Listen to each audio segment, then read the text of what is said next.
we've made a lot of great strides in girls and our boys, junior and amateur golf. It's just too many to name.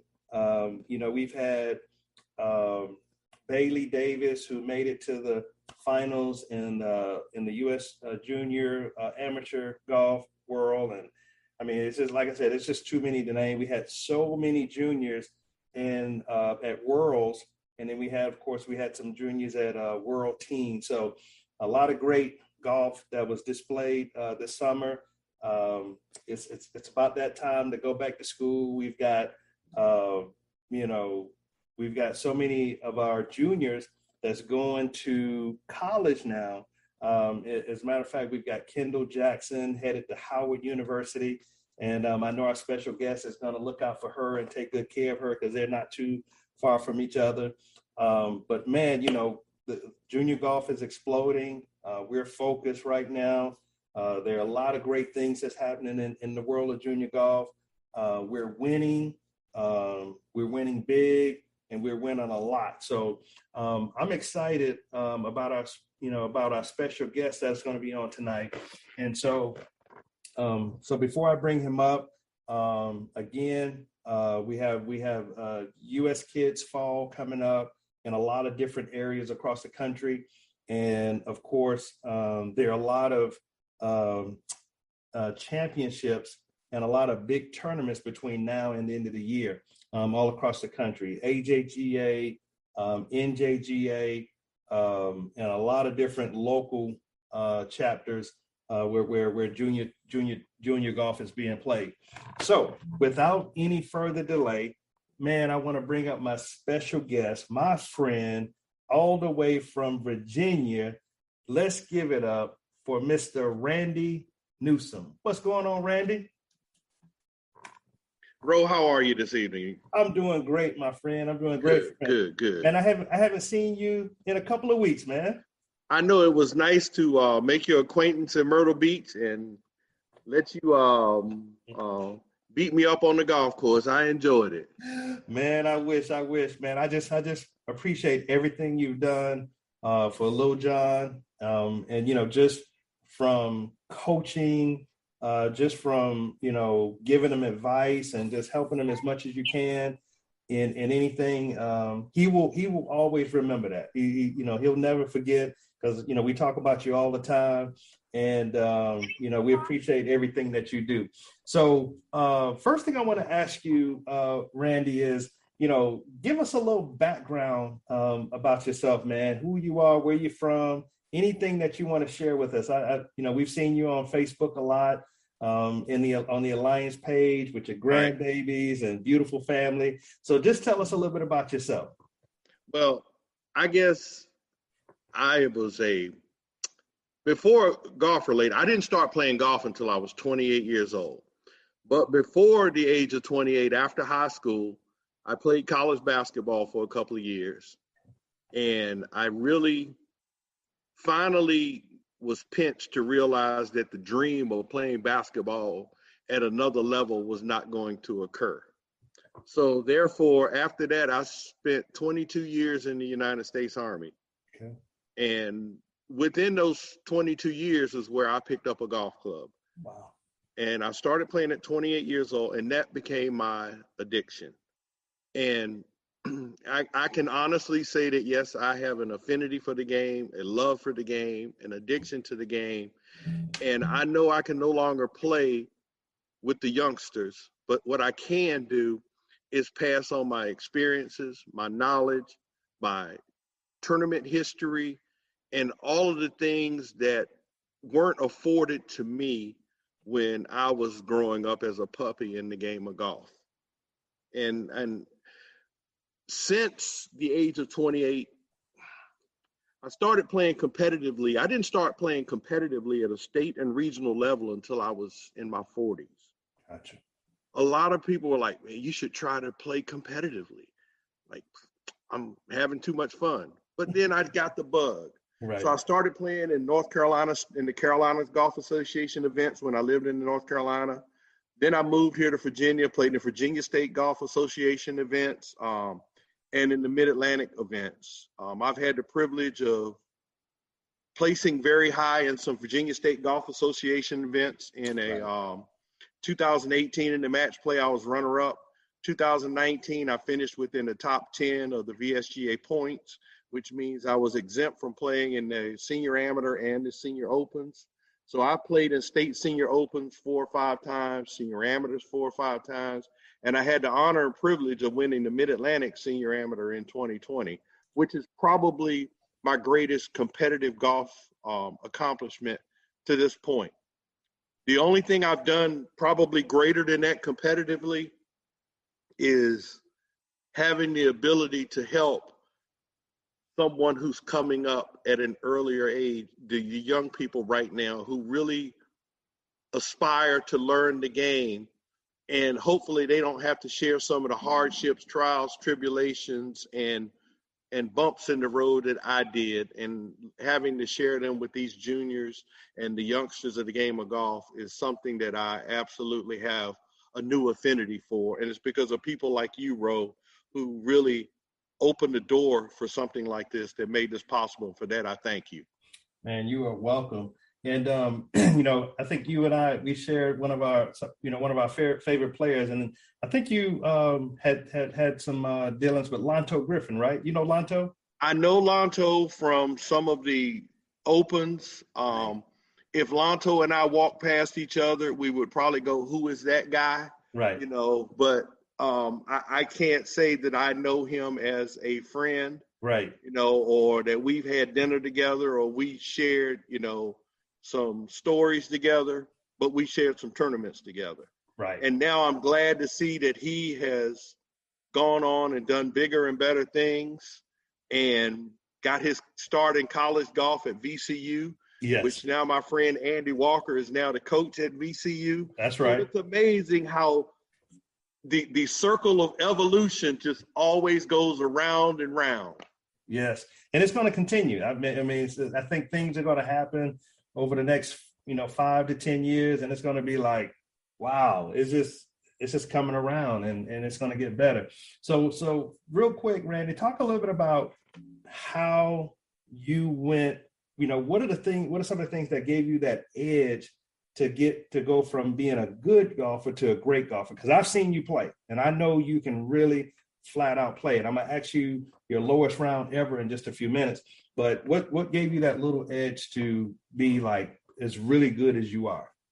Playing sports as a youngster, I always had that competitive drive. I will go back to another story. Before I even picked up a golf club, when I was playing basketball, and I went to St. Augustine's University in Raleigh. Okay. And the golf coach who just recently passed away in the last couple of months, Lawrence Peaches Coleman, who is in the Black Golf Hall of Fame. Wow. Peaches didn't know I played golf, but Peaches saw me playing basketball, and I was a decent pool player too, and saw the hand-eye coordination. Right. He said, "Do you want to learn how to play golf?" I said, "No, Peaches, I don't want to do that." That's okay. And that was my initial concept to even think about golf. Right.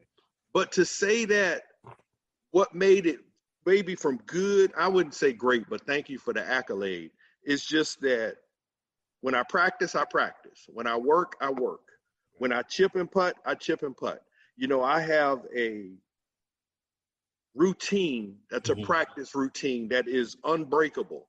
Wow. I have, most people have left dinner get cold because they work late. Yeah. My wife has seen dinner become cold because I'm out hitting golf balls. Right. So that was my drive, and she always knew that, and she never fussed at me about it. So God bless her soul with that. But I always wanted to work harder to get better. Right. And that was started with playing sports at a younger age, wanting to be better than the competition. That's good. And just to share a little bit of the routine with the juniors, Randy, talk a little bit about your practice routine, because I think that's that could be a missing element from some of our juniors. Talk to us a little bit about, take us through your whether short game or putting, or take us through your routine a little bit. Well, I've always been a field player. Okay. And when I say by a field player, I didn't analyze things too much. If I felt it in my bones. Now, what I mean, I would transition that same feeling to a practice session. If I played poorly in a tournament because my iron play was weak, then that next week it was heavy on iron play. Okay. Or if I was playing in a tournament in a preparation mode and I knew that the rough was really deep, I would work on chipping in thicker grass around greens. Okay. A lot of my practice sessions were predicated on what I had done poorly in the past and where I'm going in the future to know what I needed to work on. So it wasn't a set systemic, if you've always read Tiger's routine, wake up 4 a.m., work out, breakfast, you got to remember I still work for a living. So therefore I have to, compress mine a little bit more. Compact it a little bit. It was always about what I wasn't doing well at the time.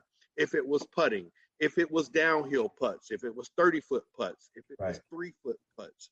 When you go out and you find something, you find a drill for something that you need to work on. But you always have to strive to get better. If you spend your time on the range working on your strengths, you're not going to improve. Work on your weaknesses.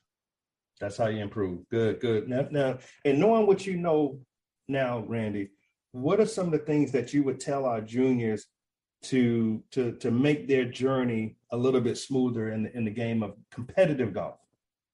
Number one, and I tell this to all the juniors. I had a junior this year at my club. He was 14 years old, and he qualified for this Virginia State Amateur. Wow. And I could tell he was just excited. And yet with that excitement came the same nervousness. So I said, come on, let's go play a couple of holes. So we played a couple of holes of golf, and he hit a ball to the 100-yard marker. I said, what do you hit here? He said, I hit a sand wedge. I said, so when you get to the Virginia State Amateur and you have 100 yards, what are you going to hit? A sand wedge. You see, nothing's different. Right. So when we got to the putting green, I said, what size is the cup? It's the same size. What size is the golf ball? It's the same size. Nothing changes about the game of golf. The only thing that changes about the game of golf is between your ears. So you are in control of your destiny when you start playing at another level. You have to and I know it's easier said than done, but you just have to just relax like it's another casual round of golf with your friends. Wow. And so speaking of between the ears, Randy, my next question to you is, what do you do when it comes to the mental part of the game? Because, golf, you've got some physical things that you got to do in golf, but a lot of people, we know golf is mental as well. So what do you recommend for the mental side of the game? Well, number one, you always have to remember things aren't always going to go your way. Number two, people usually when you're in a tournament, you're of equal competition. You're going to get good breaks. You're going to get bad breaks. It's how you handle that bad break where your character comes into play moving forward. Because you're going to get a good break, you're going to be skipping down the fairway. Wow, I got a good break. But if you get a bad break, and if you let that frustration, that can compound itself to another error. So number one, take the good with the bad in golf. Have a mentality of Tom Landry. Anybody remember Tom Landry, who coached the Dallas Cowboys, who was very stoic? Right. You could never tell, in golf analogies, you could never tell if he made a birdie or if he made a triple bogey. And one of the things that you asked that I will tell you that I use personally, when things are going bad in my swing, I keep this in my pocket. Okay. This is my little, for anybody's, this is my little, where I keep my scorecard, keep my notes, keep anything about a golf course.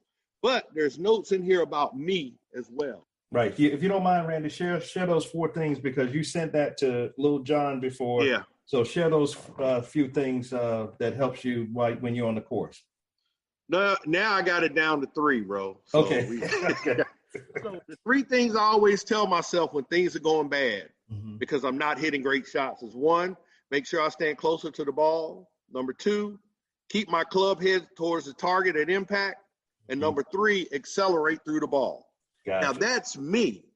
What I'm saying to any junior individual, you find something that gives you confidence, and then you keep it in your notes so you can refer back to it when you really need it. Because this is comfort for me. If Right. this thing is not in my hip pocket, I'm not right. Wow. And I think that's good. I think that's good for every junior to refer back to, Randy, because, like, again, you're going to have good days and you're going to have bad days. And I just think sometimes if you have something in your back pocket, that you can just refer to, because a lot of times you can't talk to your parents, you can't talk to your coaches. It's Correct. just you and the golf course. Correct. And so sometimes you just need something to refer back to, just to remind you of some key points. And that is so true. I think that Yeah. the first thing you have to do is remember, golf doesn't identify who you are. Right. You bring the game of golf to yourself and use your own personality traits with that to make yourself play good golf. Right.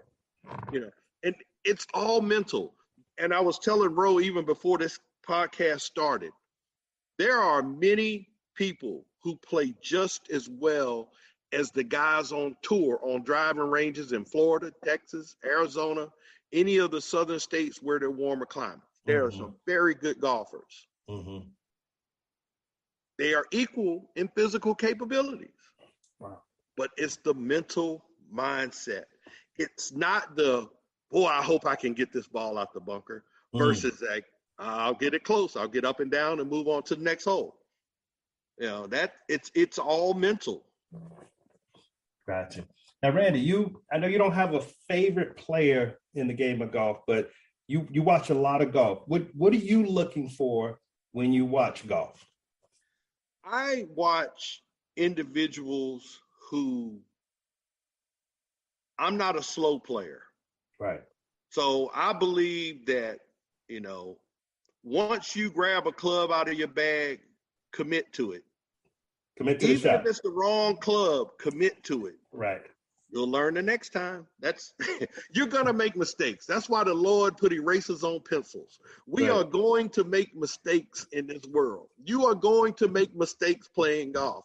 You're not going to make a perfect decision in 18 holes of golf with each round.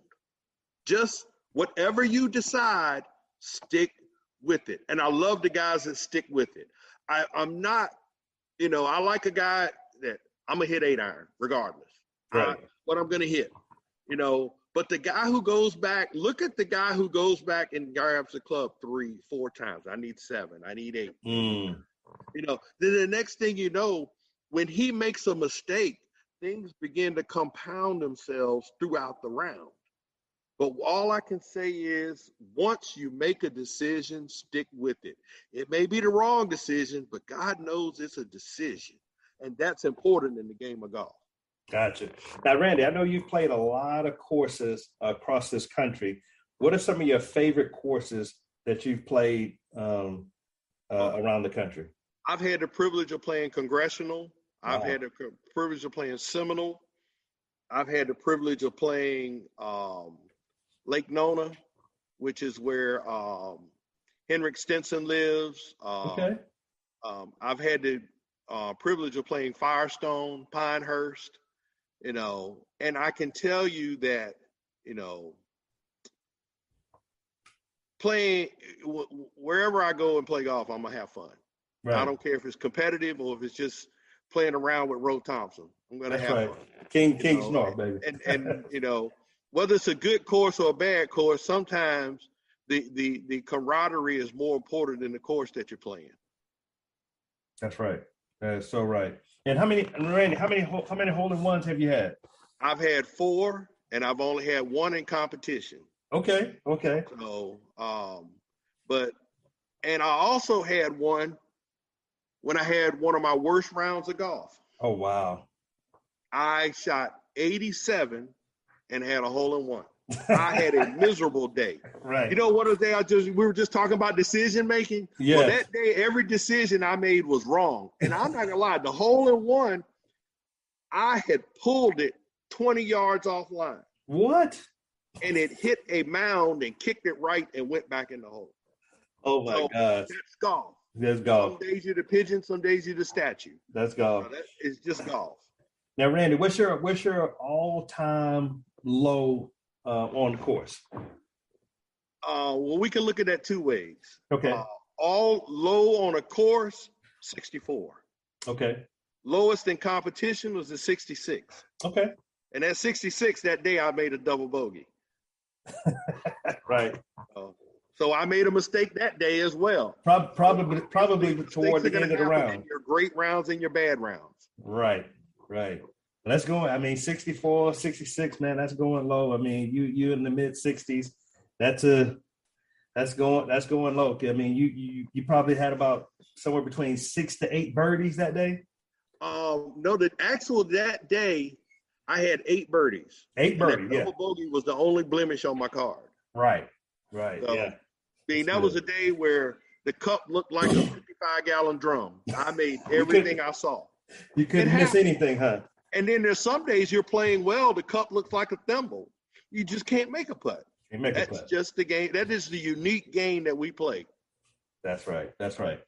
So Randy, as we wrap it up, before I open it up for some Q&A, we've got some parents on here. They may have some juniors on. What are some final words of wisdom? Because we look at you as one of the godfathers in the Alliance. But what are some words of wisdom that you would give our junior golfers at this point? Learn the history of the game of golf from an African-American perspective. Okay. Read the books Uneven Lies, Forbidden Fairways, and there are a few others that I can't remember that come to mind, but learn the history of golf. Gotcha.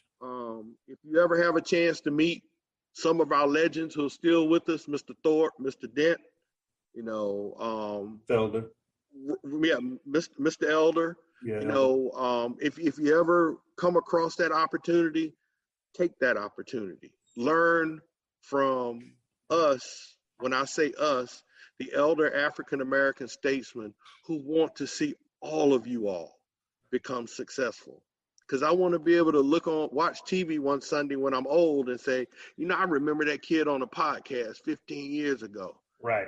So learn the history. And once you learn the history, you can now make history. That's right. That's a fact. So what we're going to do at this time, we're going to open it up for some Q&A. And we'll open up the lines. Does anybody have any questions for Randy? Any questions for Randy? We did get a comment on the chat line from Maurice. Thanks for bringing Randy on. Good brother and a great friend, from Maurice Jackson. Maurice, equally, thank you very much for being my friend. And, we will do our best to help you with your daughter as she transitions to Howard. Yes. Which is only 50 minutes from here. And I live on a golf course, so she can come out and play. Right. There you go. All right. Any other questions for Randy, y'all?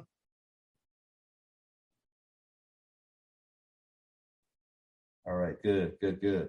All right. Well, Randy, listen, thank you so much. Again, it's great getting an opportunity to get to know you up front, up